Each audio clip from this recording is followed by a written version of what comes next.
Сүүлийн 5 жилийн хугацаанд мансууруулах эм сэтгцэд нөлөөлөх бодис хэрэгэлсэн 1258 хүн цагдаагийн байгууллагад яллагдагчаар татагдсан байна.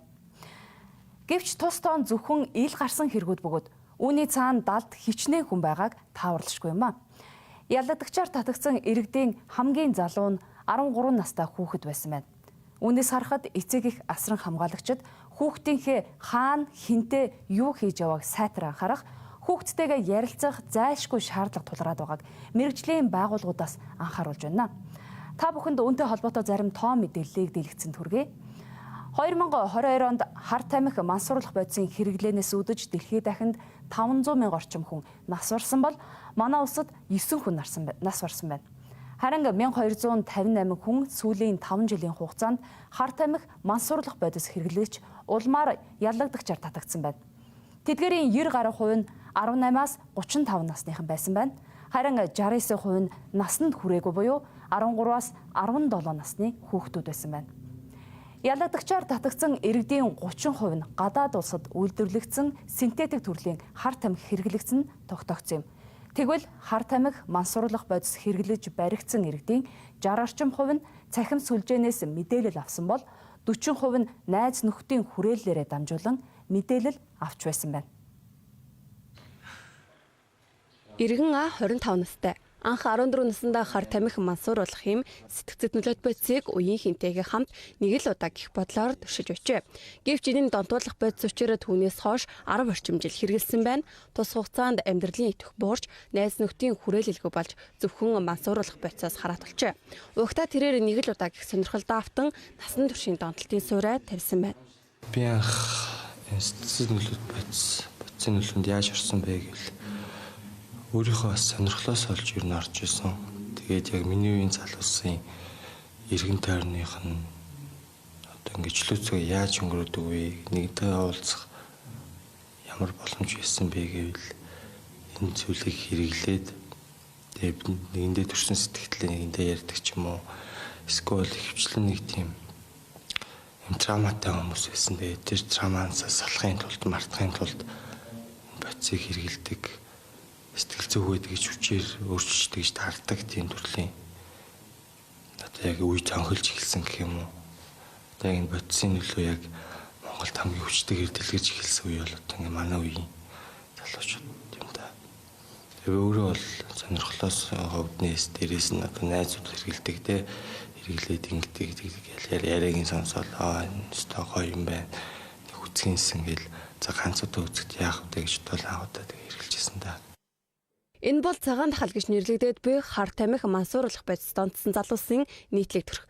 Зөвхөн мэдэгдэж буй тоо мэдээллийн далд хичнээн тохиолдол байгааг тааварлашгүй.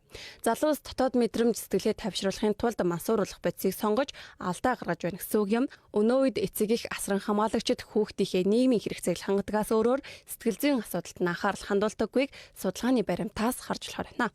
Бага улчир наснда юм уу өсвөр наснда ойр дотныхоо хин нэг бол алдсан уу гашуутай.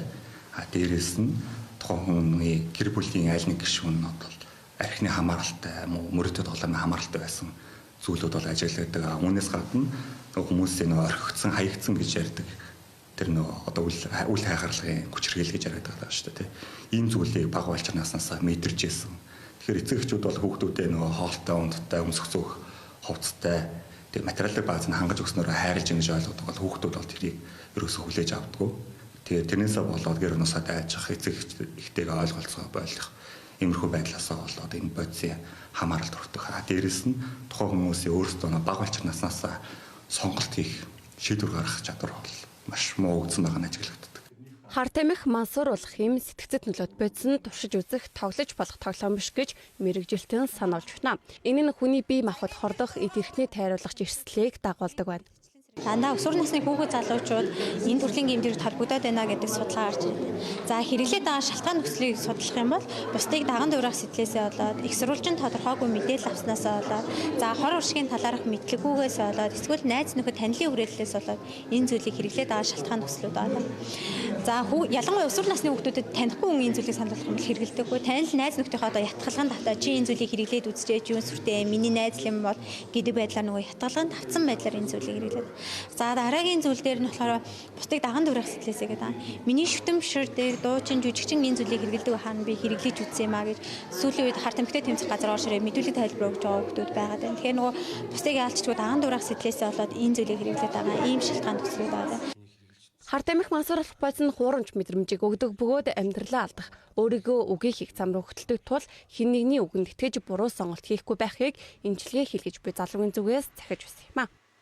Яаж жаргалтай сайхан тайван амьдрал шиг гоё юм байхгүй шүү. Тэг хүн өөрөө үзэж тулаагүй болохоор юм хүн хэлээд ойлгодог бол байдаг байхгүй. Тийм болохоор заавал үзэж туул юм муухай зүйлийг үзэж туулах яах вэ? Өглөө өөр ингээд гоё нарыг мандцсан байгааг нь харахаас хүртэл ингээд аз жаргал авдаг тийм амьдрал бол гоё шүү.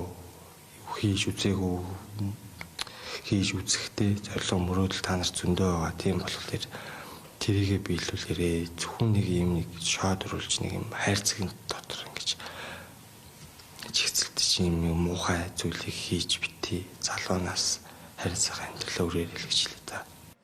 Хэдийгээр мэрэгжлийн байгууллагаас харт амих мансууруулах бодисны эсрэг арга хэмжээ зөвлөгөө мэдээлэл өгч байгаа хэдий ч энэ бол зөвхөн хууль сахиулагчдын үүрэг бус гэр бүл, сургууль, нийт нийгмийн хамтын үүрэг юм. Үүнээс гадна хүүхэд залуусын сэтгэл зүйн хэрэгцээг ойлгож тэдэнд анхаарал, халамж, дэмжлэг үзүүлэх нь хамгийн хүчтэй хамгаалалт болохоор байна.